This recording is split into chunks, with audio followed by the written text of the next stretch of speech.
जय हिंद स्टूडेंट्स, स्वागत है आप सभी का आपके अपने यूट्यूब चैनल ज्ञान ऑनलाइन क्लासेस पर।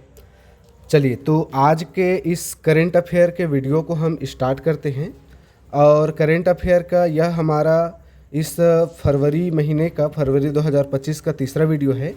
इससे पहले हम 2 वीडियो जारी कर चुके हैं ऑडियो आर्टिकल के रूप में। एक वीडियो हमने प्रमुख पुरस्कार पर बनाया है और एक वीडियो हमने प्रमुख खेल से संबंधित जो करेंट अफेयर है उस पर बनाया है। ये हमारा करेंट अफेयर के सीरीज का यह तीसरा वीडियो है जिसमें हम प्रमुख रूप से राष्ट्रीय एवं अंतर्राष्ट्रीय जो करेंट अफेयर है उस पर चर्चा करेंगे। चलिए, तो यदि आपने पुराना 2 वीडियो नहीं देखा है करेंट अफेयर का, निश्चित रूप से देखिए, बहुत ही ज़्यादा हेल्पफुल है अच्छे कंटेंट के साथ में। यह तीसरा वीडियो है। चलिए, तो इस वीडियो में हमने जैसे कि बताया प्रमुख राष्ट्रीय एवं अंतर्राष्ट्रीय घटनाक्रम की जो भी बातें हैं उसको हम इसमें कवर करने वाले हैं। चलिए, तो वीडियो में अंत तक बने रहेंगे।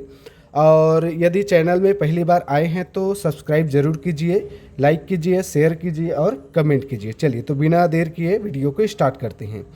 तो आज के इस राष्ट्रीय अंतर्राष्ट्रीय करंट अफेयर के वीडियो का सबसे पहला हमारा टॉपिक है वन स्थिति report 2023, ISFR report 2023, Indian state forest report. ठीक है जी, इंडियन स्टेट फॉरेस्ट रिपोर्ट 2023 ये जारी किया गया है, जिसे हम हिंदी में वन स्थिति रिपोर्ट 2023 के नाम से जानते हैं।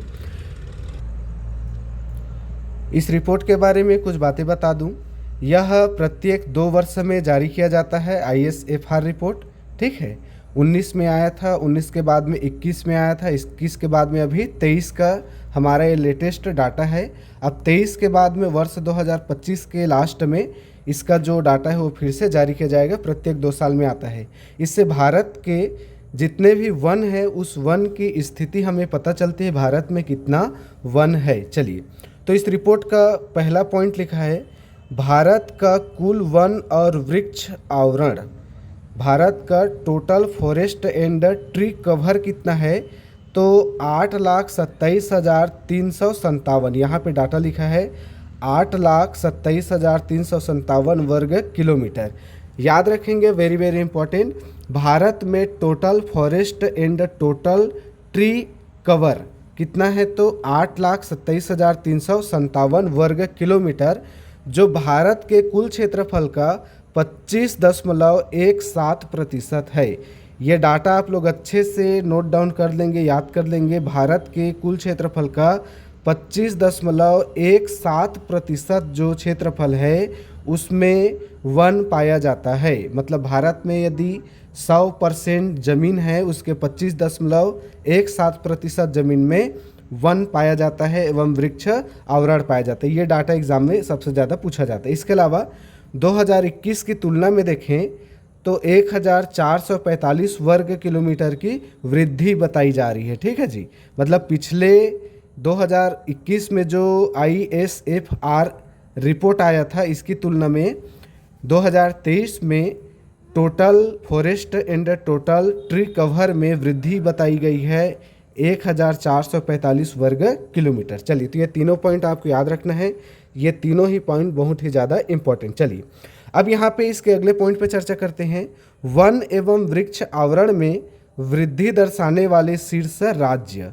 ठीक है जी, तो वन एवं वृक्ष मतलब फॉरेस्ट एंड ट्री कवर दोनों में सर्वाधिक वृद्धि दर्शाने वाले शीर्ष राज्य में सबसे पहला नाम है हमारा प्यारा छत्तीसगढ़। ठीक है, तो छत्तीसगढ़ में सर्वाधिक वन में वृद्धि हुआ है, वृक्ष आवरण में वृद्धि हुआ है। कितना वृद्धि हुआ है, तो 684 वर्ग किलोमीटर। तो छत्तीसगढ़ के स्टूडेंट जो व्यापम PSC की तैयारी करते हैं उनके लिए मस्ट है, ये वेरी वेरी इंपॉर्टेंट। ठीक है, दूसरे नंबर पे उत्तर प्रदेश, तीसरा में उड़ीसा और चौथा में राजस्थान। समझ आ रहे हैं?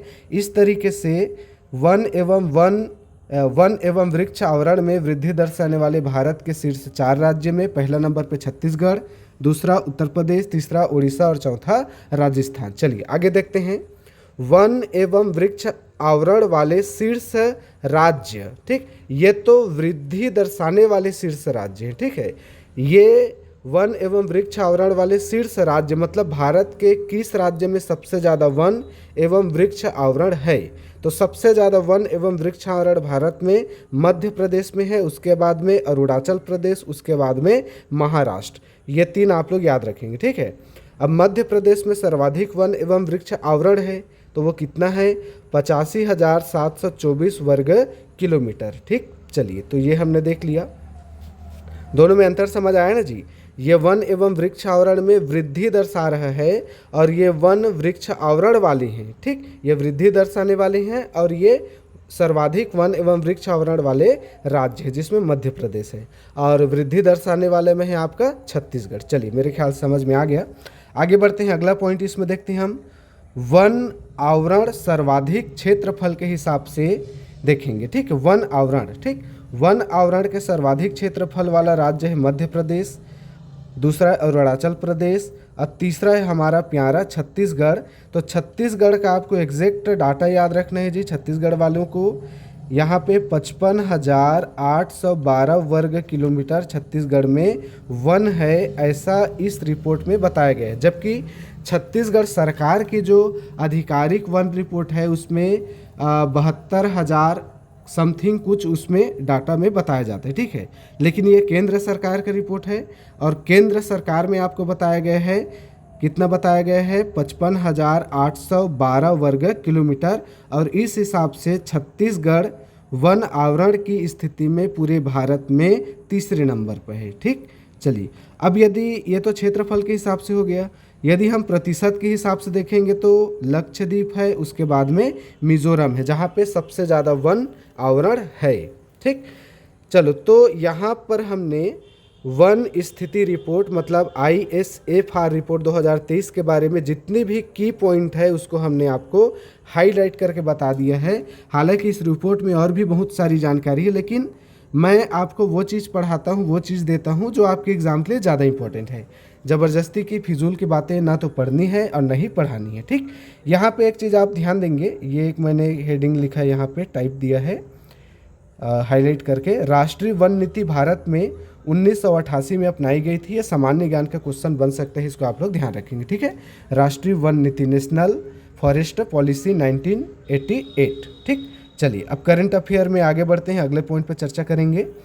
भारत के पहले ग्लास ब्रिज का उद्घाटन तमिलनाडु के कन्याकुमारी में किया गया है, ये आपको ध्यान रखना है। पहला ग्लास ब्रिज, देखिए भारत में या दुनिया में कोई भी चीज़ जो पहला होता है ना, ये सामान्य ज्ञान का क्वेश्चन बनता है और उस समय जो भी एग्ज़ाम होते हैं उसमें करंट अफेयर के रूप में भी पूछे जाते हैं। तो आपको इसको ध्यान रखना है कि भारत के पहले ग्लास ब्रिज का उद्घाटन कहाँ हुआ है, तो कन्याकुमारी, और यह है कहाँ पे, तमिलनाडु में, ठीक। चलिए, अगला करंट अफेयर देखते हैं। अगला लिखा है, अंटार्कटिका में भारत का नया और आधुनिक स्टेशन मैत्री 2 खुल करके रेडी हो गया है। ये 2029 तक तैयार हो जाएगा और मैत्री 1 1988-89 में बना था। तो अंटार्कटिका में भारत का नया शोध केंद्र, अनुसंधान केंद्र मैत्री 2 कब तक रेडी हो जाएगा बोल रहे हैं, 2029 तक में, ठीक है।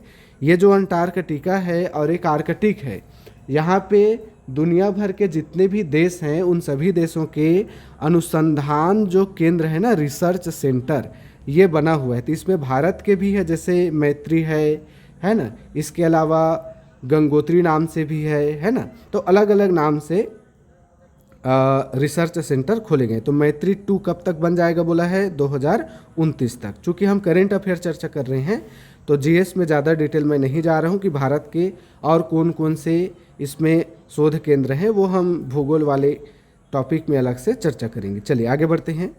अगला हमारा है डॉक्टर मनमोहन सिंह जी का निधन 26 दिसंबर 2024 को हो गया। भारत के पूर्व प्रधानमंत्री, पूरे दुनिया के जाने माने अर्थशास्त्री में से एक डॉक्टर मनमोहन सिंह साहब जी हमारे देश के प्राइम मिनिस्टर थे 2014 तक, ठीक है। उनका निधन हो गया, याद रखेंगे 26 दिसंबर 2024 को, ठीक है। क्वेश्चन पूछा जाता है प्रमुख निधन चर्चित व्यक्तित्व से, तो इनका क्वेश्चन बन सकता है। अगला प्रधानमंत्री जन धन योजना, तो इसके बारे में तो हम सब जानते हैं 28 अगस्त 2014 को ये मोदी जी की कैबिनेट के द्वारा शुरू किया गया था। और प्रधानमंत्री विश्वकर्मा योजना ये भी मोदी जी के कैबिनेट के द्वारा 17 सितंबर 2023 को शुरू किया गया था। ये सामान्य ज्ञान और करंट अफेयर दोनों से संबंधित है। ये आपको डेट याद रखना है, प्रधानमंत्री जन धन योजना। और यदि आप एडीओ की स्पेशल तैयारी कर रहे हैं तो आपको प्रधानमंत्री जन धन योजना के बारे में पूरा डिटेल जानना है। ये भी जानना है कि अभी तक इसके तहत कितने खाते खोले जा चुके हैं और क्या क्या लाभ मिला है, कितने व्यक्तियों को लाभ मिला है, ये सारा चीज़ आपको जानना है। ठीक है, चलिए, तो प्रधानमंत्री जन धन योजना, प्रधानमंत्री विश्वकर्मा योजना, दोनों का डेट यहाँ पे आपको बताया गया है। चलिए आगे बढ़ते हैं। 9वीं शास्त्रीय भाषा बनी है हमारे फारसी भाषा। ठीक है, देखिए भारत में अभी तक 8 शास्त्रीय भाषा थी, लेकिन अब 9वीं शास्त्रीय भाषा का दर्जा किसे मिल गया है? फारसी को मिला है। आपको याद रखेंगे, वेरी वेरी इंपॉर्टेंट, ये क्वेश्चन किसी भी एग्जाम में पूछा जा सकता है। ठीक है, तो भारत की 9वीं शास्त्रीय भाषा बन गई है, जिसका नाम क्या है जी? फारसी। इसके अलावा 8 शास्त्रीय भाषा कौन कौन है? तो जैसे कि कुछ नाम हम आपको बता देते हैं, जैसे मोहिनीअट्टम हो गया, ठीक है, उड़िया है, कुचिपुड़ी है, ठीक है। तो इस तरीके से अलग अलग 8 शास्त्रीय भाषाएं हैं, उसकी भी चर्चा हम भूगोल वाले सेक्शन में करेंगे।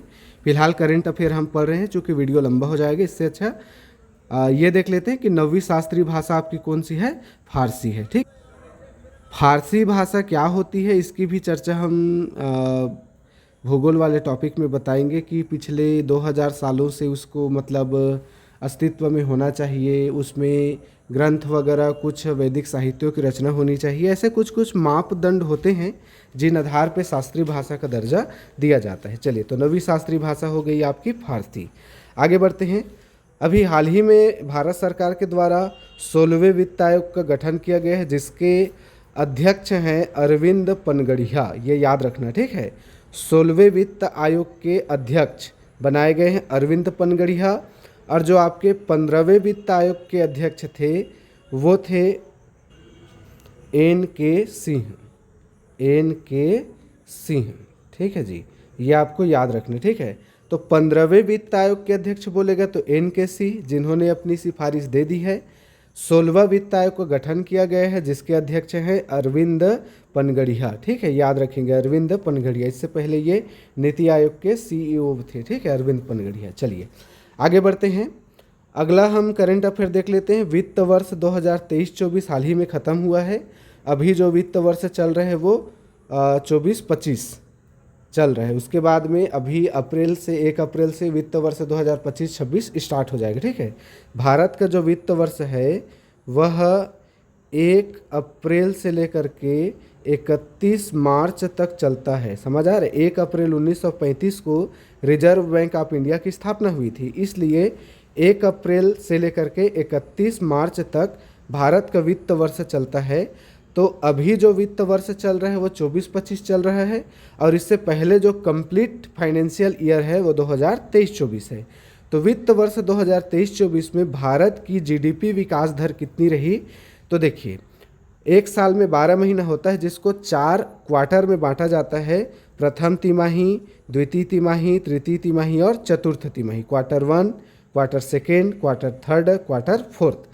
तो वित्त वर्ष 23-24 की प्रथम तिमाही में GDP वृद्धि रहा 7.8%, दूसरा में 7.6%, तीसरा में 8.4% और चौथा में 7.8%। इस तरीके से भारत का वर्ष 2023-24 में फाइनल जो GDP विकास दर रहा है 8.2%। जान जाए तो जाए, लेकिन ये डाटा आपको भूलना नहीं है। समझ में आ रहा है ना? यदि आपको याद नहीं होता है तो आपके माथे में गोदना गोदवा लेना है ना। यदि आप भूल जाओ तो आपको देखने वाला आपको बता दे कि भैया देखो 8.2% GDP विकास दर लिखा है। चलिए, जैसा भी हो लेकिन याद करना है, ठीक है। एक एक क्वार्टर के साथ में याद रखेंगे ना। अब क्वार्टर मतलब वो शराब वाला क्वार्टर मत समझिए, यहाँ पे प्रथम तिमाही, द्वितीय तिमाही, तृतीय तिमाही, चतुर्थ तिमाही की बात हो रही है, ठीक है। तो प्रथम तिमाही कब से कब तक? अप्रैल से जून, दूसरा जुलाई से सितंबर, तीसरा अक्टूबर से दिसंबर और चौथा जनवरी से मार्च। ये डाटा आपको याद करना है। और ये वाला कि वर्ष 2023-24 में भारत की GDP विकास दर कितनी रही? तो 8.2%। चलिए, यहाँ तक आपको समझ में आ गया। आगे बढ़ते हैं। करंट अफेयर में अगला हम चर्चा करने वाले हैं 144 वर्ष बाद महाकुंभ का आयोजन हो रहा है ना। आज महाशिवरात्रि का दिन है, आप सभी को महाशिवरात्रि की बहुत बहुत शुभकामनाएं। 26 फरवरी 2025 है, आज ही के दिन इस महाकुंभ का समापन हो जाएगा। तो ध्यान रखेंगे 144 वर्ष के बाद में महाकुंभ का आयोजन अभी 2025 में हो रहा है, ठीक है जी। तो इसके बारे में जान लेते हैं। आयोजन स्थल है प्रयागराज उत्तर प्रदेश, 3 नदियों के संगम पर, गंगा, यमुना और सरस्वती, ठीक है। सरस्वती जो कि एक अब विलुप्त नदी है लेकिन है, तीनों नदियों के संगम पे प्रयागराज बसा है, जहाँ पे महाकुंभ का आयोजन इस बार हो रहा है। हाँ, लेकिन हर 12 वर्ष में एक बार कुंभ का आयोजन होता है, लेकिन महाकुंभ का आयोजन 144 साल के बाद में होता है, ठीक। चलिए, तो ये हमने कुंभ के बारे में जान लिया। आगे, इसरो के नए अध्यक्ष, नए चेयरमैन बनाए गए हैं, नाम याद रखेंगे। V Narayanan, doctor V Narayanan, जिन्होंने एस सोमनाथ की जगह ली है। Very very important. इसरो के चेयरमैन, डीआरडीओ के चेयरमैन, आरबीआई के चेयरमैन, विश्व बैंक के चेयरमैन, ऐसे कुछ संस्था है जिनका अक्सर एग्जाम में पूछा जाता है, ठीक है। तो इसरो के नए चेयरमैन बने हैं, अध्यक्ष बने हैं डॉक्टर वी नारायणन, और इन्होंने किनका स्थान लिया है, तो एस सोमनाथ का इन्होंने स्थान लिया है। आपको अच्छे से इस बात को याद रखना है। चलिए आगे बढ़ते हैं।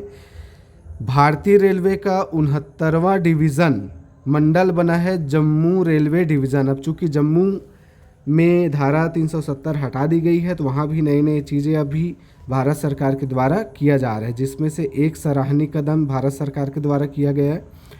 भारतीय रेलवे का 69 डिवीज़न जम्मू रेलवे डिवीज़न। चलिए याद रखेंगे। आगे बढ़ते हैं।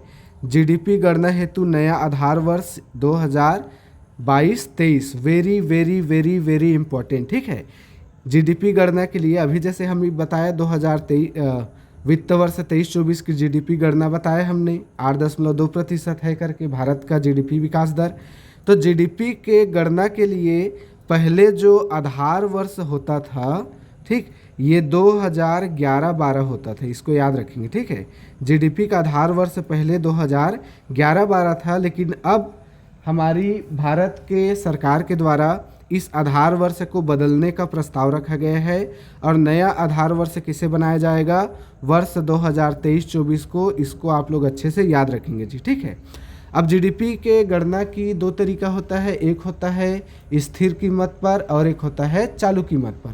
तो जब चालू कीमत पे जीडीपी की हम गणना करते हैं, तो उसी वर्ष के वस्तुओं के जो उत्पाद का, सेवा का जो कीमत होता है, उसी के आधार पे जीडीपी की गणना की जाती है, और इसका मान अक्सर ज़्यादा होता है।